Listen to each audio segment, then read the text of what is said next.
There's a part of us that not only wants to drink, but honestly, for a lot of people have started to use alcohol for self-medication. So there's a part of ourselves that's drinking as an act of self-preservation, drinking as an act of self-love, drinking as an act to cope, right? To handle the anxiety, the depression, the intensity, the stress of what's going on in our lives.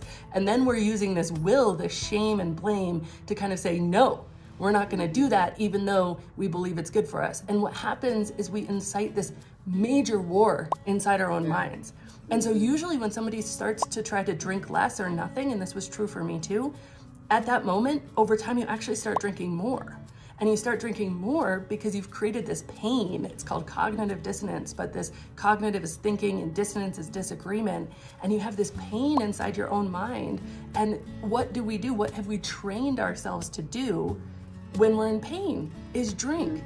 And so we're on this like self-perpetuating spiral. And so if you can just say, okay, wait a second, so the first step of my process is actually end cognitive dissonance. I'm actually going to stop trying to stop. I'm going to take a moment, I'm going to awaken self-compassion and curiosity, and then I'm going to learn something. The second step of the process is we rewire the subconscious belief systems. And we do that through authority, which drops right below the conscious to the subconscious. You know, if somebody in a white coat gives you a diagnosis, your body actually physically responds. There's studies to show you will like manifest that. It's, you know, also known as the placebo effect, but authority. And so I do that with scientific studies and neurological studies about what's happening in your brain and your body. Repetition, which is traditionally known to be able to rewire the brain. And of course, emotion through stories and experiences like your own personal experiential emotion. And then the third step is really to adopt an experiment mentality, which is where we try the new behavior without any heaviness. So I never say stop trying to like drink forever. In fact, I think that's wildly counterproductive. I don't even call myself sober. I say I drink as much as I want, whenever I want. I just haven't had a drink in 9 years. And I say, make a goal you can win.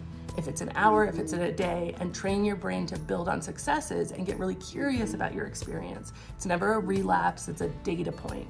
And then really doing the work to just build a life you don't actually want to escape, which solves the whole problem itself. But it's really those 4 steps. So ending cognitive dissonance, rewiring your subconscious belief system, adopting that experiment mentality with the behavior. So that's the first time behavior is introduced into the process.